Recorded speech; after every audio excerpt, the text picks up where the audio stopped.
So, before I begin, I want to ask you all a question. And by show of hands, who here in the past year has made a new friend, or traveled to a new country, or did something spontaneous? Okay, some of us. And to the people who raised their hands, I want you to think for a second.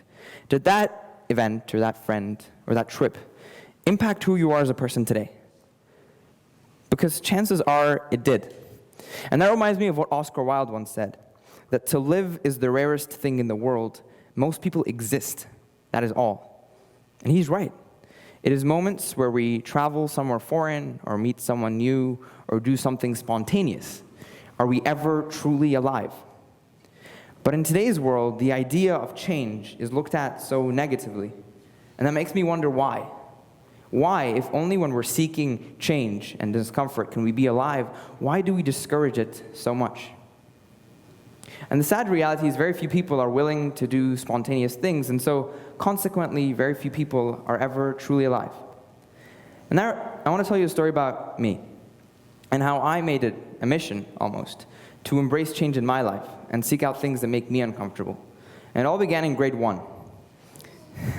So, grade 1 Mostafa thought that he would walk down the same steps, walk onto the same bus, go to the same school, with the same teachers, and the same friends.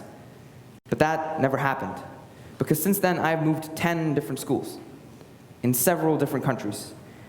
And I hated it, because everywhere I went, I was always the new guy. I was always the person you looked at weirdly on the first day, the person who had to uncomfortably try to blend in. And so I grew up hating the concept of change. I thought it was a burden. It pushed me back. But when I moved here, the dots connected. You see, I lived in the Middle East for quite some time. And the Middle East only has 2 weather systems. There is summer, and then there's hell. So, but here there's distinct weather systems. We see summer and spring and fall and winter. And each season comes with its own hardships, things we don't like about them, but its own beauties as well. Take winter, for example. One of the beauties of winter is being able to build a snowman. It makes it unique. But winter comes, as we know, with shoveling, wearing 17 layers of clothes, unbearable traffic, getting super annoyed when your car looks like that, and the constant fear of slipping. And these things are trivial, but they're not detrimental. And when we think too much about those, we forget about the snowman. And so each season in our lives is the same thing. Each season in our lives comes with its own hardships, its own beauties, a beauty that we often push aside. And what I've learned is that it's our choice, it's almost your choice, to decide whether you want that to be a burden or a blessing. But with 3 realizations, what was once my biggest setback became my greatest asset.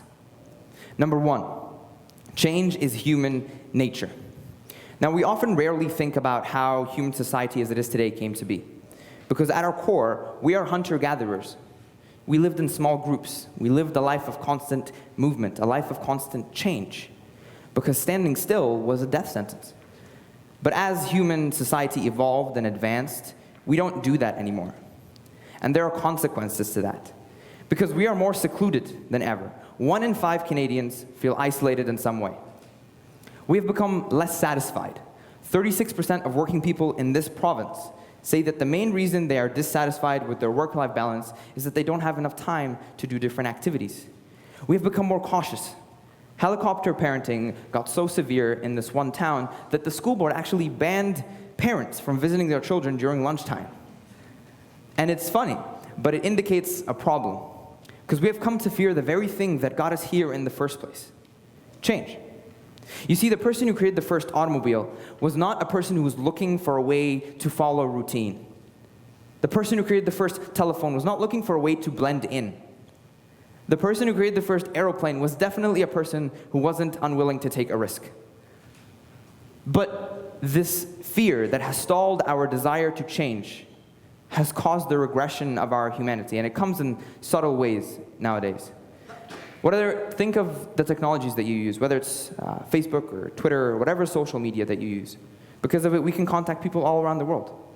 Because of things like globalization, we can get cheaper goods in faster time. Because of automation, each person in this hall can do some aspect of their life easier. But it's also these very things that cost us the small yet important things that make us human. because technology costs us the importance of empathy and human interaction. Globalization costs us the importance of kindness and gratitude. And automation costs us the importance of unity and understanding. And a human society that lacks kindness or empathy or gratitude, well, that's not a human society after all. And so when we look back at our hunter-gatherer ancestors, we have to remember how much we still share with them, because not much has changed. Back then, it was the constant fear of natural disasters and wild animals that kept us moving. It's what kept us alive. And today, the same can be said. Because when we stand still, when we're afraid of change, we face the dangers of technology and globalization and automation. And although we may not lose our heads to a lion or get blown away by a tornado, we lose the qualities that grant us the license to call ourselves human. Number 2, change breeds growth. Now, we don't think about this, but we rely on the product of discomfort to get us where we want to be in life. It's what keeps us moving, achieving things. But in our lives, it consists of routine. And the idea of change being good is rare, almost impossible to see. But when we think that way, that costs us more than just the experience of change. It costs us the opportunity to grow. But here's the thing about change. It is inevitable. It's going to happen. And the sooner that we can accept that, the sooner that we can actually learn from it. Now, I want you to think of the most monumental points in your life. Whether it's graduation or marriage or your first child. In each instance, you were venturing out of your comfort. There was a degree of discomfort that you felt at that moment. You may not have enjoyed that moment, that degree of discomfort, but what followed was your own character development. What followed was the acknowledgement of something you may not even know you had. Because you were uncomfortable, yes, but you were aware of the benefits that the future holds for you. Well, we're not superheroes, we're human.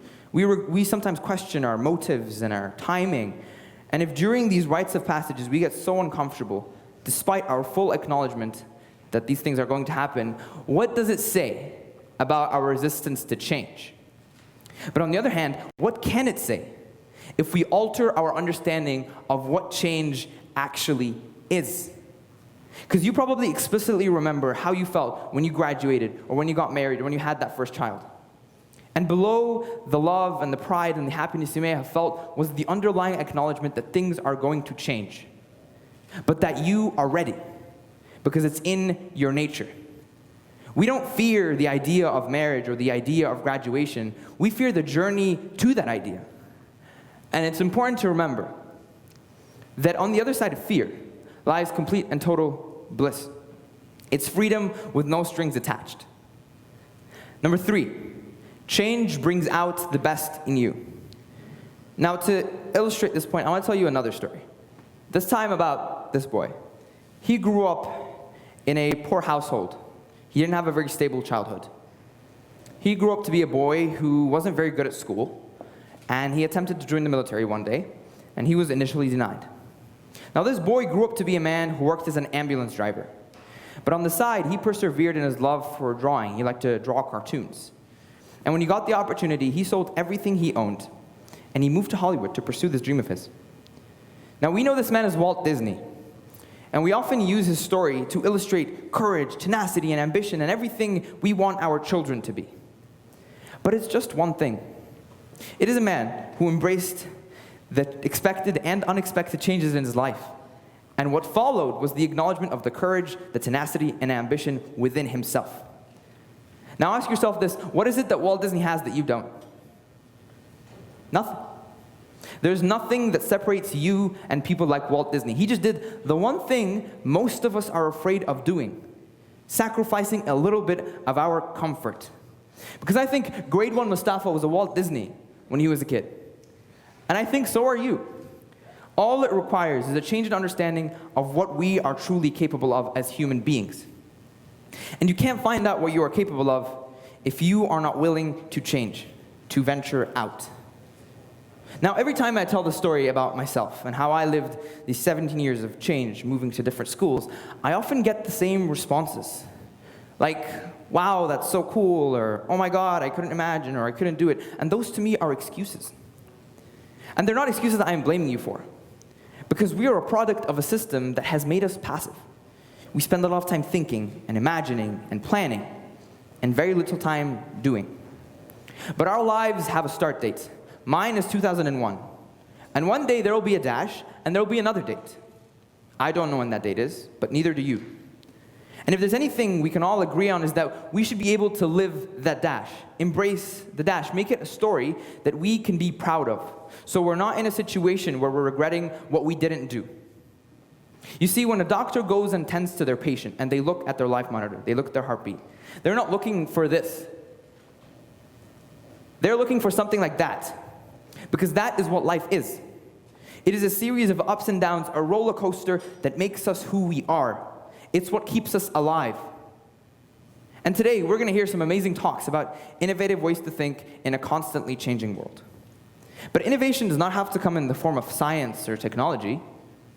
All it requires is the revival of that human instinct to achieve, to overcome the impossible, and to persevere. Because I believe that everyone here can do great things.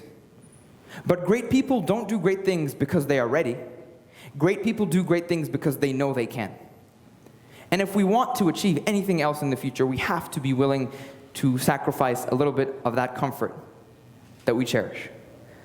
Now, at the beginning of this talk, I asked if in the past year you had done something that impacted who you are as a person today. And some of you did raise your hand, but some of you didn't. And chances are I won't ask you that same question again. But someone else will. And I hope that when they do, the last time that you made a new friend or you did something spontaneous, I'll hope you'll say it was today. So seek out the uncomfortable. Face those fears of yours. Embrace that dash and give change the driver's seat. Now I guarantee you it will not be a smooth ride, but I promise you that it will be worth it. Thank you.